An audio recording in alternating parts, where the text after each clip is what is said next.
दोस्तों, सबसे पहले सब्सक्राइब करें, नोटिफिकेशन बेल दबाएं और सबसे पहले वाली ऑप्शन ऑल करें, जिससे हमारी आने वाली नई वीडियो की नोटिफिकेशन आपको फ़ौरन मिल जाएगी।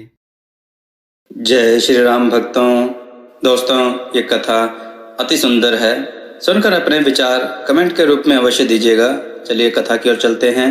आज की कथा है एक रानी और उसका लड़का तथा उसका दुष्ट पति राजा। आइए कथा श्रवण करें। एक राजा था, उसके कोई संतान नहीं थी। इससे राजा की रानी कोमल बड़ी दुखी थी। एक दिन की बात है, रानी सुबह सुबह अपने महल से बाहर निकली। अभी वह थोड़ी दूर गई थी कि उसे अपने सामने एक किसान आता हुआ दिखाई दिया। किसान के कंधे पर हल था। वह कोई लोकगीत गुनगुनाता हुआ जा रहा था। अचानक किसान की नजर उसी रानी पर पड़ी। वह तुरंत ही लौट पड़ा। रानी ने उसकी इस हरकत को देख लिया। उसने तुरंत ही अपने रथ को रोका और सारथी से कहा कि इस किसान को हमारे पास लेकर आओ। थोड़ी देर में वह किसान रानी के सामने पहुंचा। उसने हाथ जोड़ रखे थे। रानी ने उससे पूछा, तुम अचानक लौट क्यों पड़े? तुम्हें तो खेत की ओर जाना था। किसान ने विनती भरे स्वर में कहा, रानी जी, मुझे कुछ काम याद आ गया, इसलिए लौट पड़ा। किसान का स्वर कांप रहा था। रानी ने कड़क कर कहा, तुम झूठ बोल रहे हो, सच सच कहो। किसान अनेक बहाने बनाता रहा।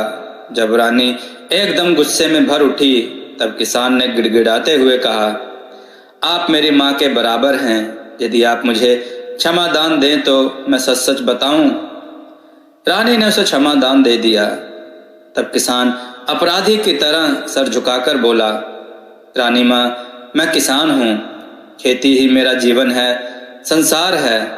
आज मैं पहली बार खेत बोने जा रहा हूँ। और सबसे पहले इतना बोलकर किसान चुप हो गया। रानी की आकृति दुख की परछाइयों से घिर गई। उसने व्यथित स्वर में कहा, कहो कहो किसान भाई कहो। किसान ने कांपते स्वर में कहा, रानी माँ, आप बांझ हैं और बांझ का पहला सामना बहुत ही बुरा होता है। उससे खेत फलता फूलता नहीं। यदि फल फूल जाए तो वह ईश्वरीय आपदा का शिकार हो जाता है। रानी की आंखें छलछला गईं। उसका स्वर भर गया। अत्यंत स्नेह से बोली, जाओ भाई जाओ, तुम्हारा कोई दोष नहीं है। मैं सचमुच ही भाग्यहीन हूँ। रानी वापस महल में आ गई। महल में देवी का मंदिर था। देवी 4 भुजा वाली थी। रानी देवी को बहुत मानती थी। वह देवी के सामने लेटकर बिलक बिलक कर रोने लगी। उसने प्रतिज्ञा की, माँ, या तो मेरे सर पर लगे बांझपन के कलंक को मिटा दो, अन्यथा मेरे प्राण ले लो। मैं तेरे मंदिर के बाहर पांव नहीं रखूंगी, अन्न जल ग्रहण नहीं करूंगी। रानी ने प्रतिज्ञा कर ली। इस प्रतिज्ञा की खबर राजा को पहुंची। राजा सही मायनों में राजा था, भोग विलासी और कठोर प्रशासक। वह तुरंत ही रानी के पास आया। उसने रानी को समझाया, अरे तुम पागल है जो इतनी छोटी सी बात के लिए इतनी बड़ी प्रतिज्ञा कर ली। स्त्री के लिए यह छोटी बात नहीं है, बल्कि बहुत बड़ा कलंक है। रानी ने सुबक कर कहा, महाराज, आज मैं सुबह सुबह निकली, तब एक यात्री ने। रानी अचानक चुप हो गई। उसने देखा कि राजा की आंखें गुस्से में लाल हो गई हैं। चेहरा कठोर हो गया है। बोलो, वह कायर कौन था? मैं उसकी जीभ खिंचवा दूंगा, उसे जिंदा जलवा दूंगा। रानी ने राजा को कुछ भी नहीं बताया। राजा को अपना गुस्सा पी जाना पड़ा। उसने रानी को फिर समझाया, पर रानी मानी नहीं। एक दिन पूरा बीत गया। रानी की पीड़ा गहरी अवस्था में बदल गई। मन की शक्तियां बलवती हो गईं। देवी को याद करते करते उसकी आंख लग गई। उसने सपने में देखा कि देवी माँ ने उसे एक फूल दिया है। कहा है, जा तेरे एक संतान होगी। वह संतान मेरा वरदान है, उसे सदा यह बात याद दिलाती रहना। सपना भंग हो गया। रानी बड़ी खुश हुई। उसने तुरंत आकर राजा को सपने के बारे में बताया। राजा भी बड़ा प्रसन्न हुआ। कुछ दिनों बाद रानी ने राजा को बताया कि वह मां बनने वाली है। रानी ने एक पुत्र को जन्म दिया। पुत्र सचमुच देवी का वरदान था, रूपवान और गुणवान। पर राजा ने देवी के वरदान का ध्यान न करके राजकुमार का लालन पालन बड़े ही ठाट बाट से करना आरंभ कर दिया। राजकुमार का नाम भी उसने जानबूझकर विलासप्रिय रखा। उसे उन सभी बातों से दूर रखा जिससे देवी का वरदान सच होता हो। उसके चारों ओर एक ऐसा समूह था जो उसे बताता रहता था कि राजा का बेटा राजा होता है और उसे संसार के सारे प्राणियों से शानदार जीवन बिताने का हक है। स्वयं राजा को भी यह गुमान था कि उसने अपने पुत्र को अपने सांचे में अपने हिसाब से ढाल लिया है। एक दिन यह बात उसने अपनी रानी को भी कही, मेरा बेटा मेरे जैसा ही होगा, वह इस राज्य के खजाने को और भरेगा। रानी की आंखों में आंसू आ गए। उसने कहा, आप देवी माँ के वरदान को भूल रहे हैं। राजा ने उसकी कोई परवाह नहीं की। एक दिन की बात है, राजकुमार विलास प्रिय शिकार खेलने के लिए महल से अपने साथियों को लेकर गया। वह थोड़ी ही दूर गया था कि उसे जंगल में आग जलती हुई दिखाई दी। उसने पता लगाया तो मालूम हुआ कि उसके सैनिक कुछ गरीबों की झोपड़ियां जला रहे हैं। राजकुमार ने पूछा, क्यों जला रहे हो? उसके साथी ने बताया, राजकुमार, इन लोगों ने हमारे खिलाफ बगावत की है।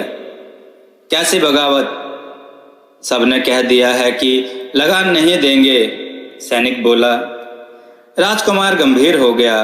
उसने धीरे स्वर में पूछा, लगान क्यों नहीं देते हैं? अकाल पड़ रहा है। भला हमारे महाराज ने अकाल थोड़े ही डाला है, अकाल अपने आप पड़ता है, इसलिए हम अपना लगान क्यों माफ करें? राजकुमार ने अपने घोड़े को उस ओर भगाया। उसके साथी उसे रोकने लगे पर वह नहीं माना। वह एक पूर्वी बस्ती थी।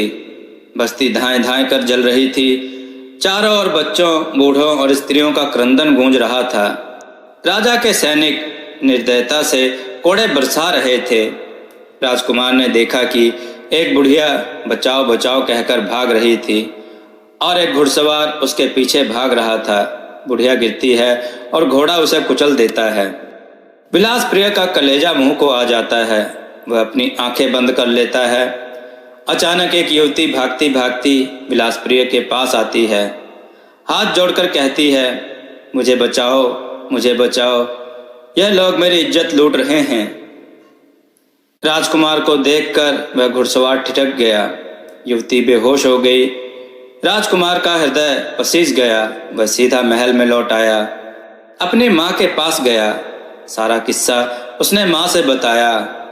माँ ने भी भीतर रोते हुए कहा, बेटा, कितनी मिन्नतों के बाद देवी माँ ने मेरी गोद भरी थी, पर तुम्हारे बाप ने तुम्हें सदा अंधेरे में रखा।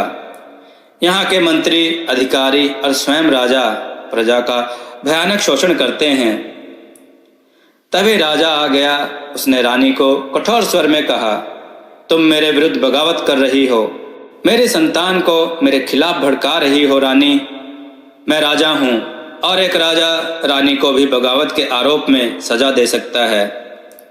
विलास प्रिय ने विनती भरे स्वर में कहा, लेकिन पिताजी, यह तो आपकी पत्नी भी हैं और मेरी माँ भी। राजा पहले राजा है। हम सबके बीच कोई मानवीय नाते रिश्ते नहीं हैं। राजा ने लापरवाही से कहा, मानवीय संबंधों से सिंहासन की रक्षा नहीं होती, प्रशासन चलाने के लिए कठोरता की भी जरूरत होती है। विलास प्रिय कुछ नहीं बोला। वह चुपचाप अपने कक्ष में पहुंच गया। रात को चोर की तरह निकल पड़ा। अपने नगर को देखा। प्रजा अनेक कष्टों से जकड़ी हुई थी। गरीबी, असमानता, अभाव। वह घूम रहा था। अचानक उसने देखा कि एक रथ को कुछ आदमी खींच रहे हैं। उसमें एक धनवान बैठा है, गहनों से लदा फदा। उसने पूछा तो यह पता लगा कि यह धनवान के गुलाम हैं, लेकिन रथ तो घोड़ों से जोता जाता है। राजकुमार ने कहा, मैं अपने घोड़ों को तकलीफ क्यों दूं? मेरे पास मेरे गुलाम जो हैं। राजकुमार को बड़ा धक्का लगा। क्या आदमी जानवरों से भी गए गुजरे हैं? वह पीड़ा से तिलमिला उठा। वह आगे बढ़ा। शहर का जहाँ गंदा नाला था वहाँ शहर का सारा गंदमंद डाला जाता था। उसके आसपास झोपड़ियाँ भी थीं। उन झोपड़ियों में आदमी रहते थे। सवालों से घिरा हुआ वह लौट आया। मंदिर में आकर देवी माँ के दर्शन करके बोला, यह तेरा कैसा संसार है माँ? उसे आवाज सुनाई दी, तो इन्हें सुधार, बदल। तू मेरी ज्योति है, वरदान है, भलाई है, परोपकार है। राजकुमार ने दूसरे दिन ही कह दिया, आपको अपनी व्यवस्था बदलनी होगी। रंग भेद, जाति भेद और धर्म भेद से ऊपर मनुष्यों को अपना अपना हक देना होगा। आप राजा हैं, प्रजा के सुख के आप जिम्मेदार हैं। यदि मैं ऐसा नहीं करूं तो? राजा ने क्रोध में कहा। तो मैं आपका विरोध करूंगा, राजकुमार बोला।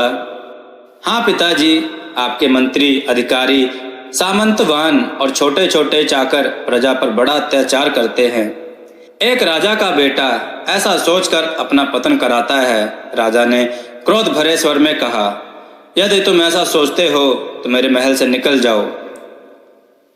जो आज्ञा पिताजी, राजकुमार ने कहा। जिस महल में मानवीय नाते रिश्ते नहीं, भला वहां रहने से क्या लाभ? राजकुमार महल से बाहर निकलने लगा, तभी रानी आ गई। वह राजकुमार से लिपट लिपट कर रोने लगी। राजकुमार ने कहा, चिंता ना कर, मैं देवी का वरदान बनकर ही बताऊंगा। हाँ बेटा, माँ ने तुझे इसीलिए ही मेरी कोख में जन्म दिया है। राजकुमार महल से निकल गया। घूम घूम कर लोगों को जगाने लगा। कोई प्रजा पर जुल्म करता तो राजकुमार उसके आड़े आ जाता। राजा परेशान हो गया। जब उसे यह मालूम हुआ कि राजकुमार के लिए भोजन एक हरिजन कन्या बनाती है तो राजा बड़ा ही क्रोधित हुआ। उसे लगा कि किसी ने उसके मुंह पर थप्पड़ मार दिया। लेकिन राजकुमार विलास प्रिय, परोपकार, दया और भलाई के रास्ते पर चलता रहा। उसकी आत्मशक्ति इतनी प्रबल हो गई थी कि वह लोगों के दुख दूर अपने स्पर्श से कर देता था। एक दिन उसने एक बावड़ी के किनारे दो अंधों को रोते हुए देखा तो पूछा, क्या बात है बाबा? हम दोनों अंधे हैं, ठोकर खाते हैं। अरे भाई, भगवान का नाम लो, अपनी आत्मशक्ति और विश्वास और आस्था को जगाओ। इन बड़ी बड़ी आंखों में ज्योति आ जाएगी। आओ भाई आओ। उसने उसको एक बावड़ी में नहलाया। उन आदमियों की आंखें लौट आईं। चमत्कार, राजा ने कहा, ऐसा नहीं हो सकता। तभी राजा को मालूम पड़ा कि किसानों ने इस बार भी लगान नहीं दिया है और उसके सिपाही जब गए तब राजकुमार ने उन्हें वापस भेज दिया। सैनिकों ने साफ कह दिया कि वे राजकुमार के सामने हथियार नहीं उठा सकते। वे तो उनके सामने जाते ही असक्त हो जाते हैं। राजा ने पांव पटक कर कहा, मैं स्वयं उसे पकड़ कर लाऊंगा, उसके सारे ढोंग को मिटा दूंगा। राजा सैनिकों के साथ गया। उसने देखा कि राजकुमार सभी वर्गों के लोगों के साथ कीर्तन में मग्न था। राजा ने सैनिकों को आज्ञा दी, इन सबको भगा दो। पर सैनिकों ने देखा कि उनके पांव जमीन से चिपक गए हैं। राजा चिल्ला रहा था। एकाएक राजा ने अपना पांव उठाया तो उसे मालूम हुआ कि वह जमीन से चिपक गया है। जब कीर्तन खत्म हुआ कि तब राजकुमार ने पूछा, क्या बात है महाराज, मेरे पांव धरती से चिपक गए हैं। नहीं पिताजी, धरती माँ ने स्वयं दुखी होकर ऐसा किया है। राजा गिड़गिड़ाने लगा, दया की भीख मांगने लगा।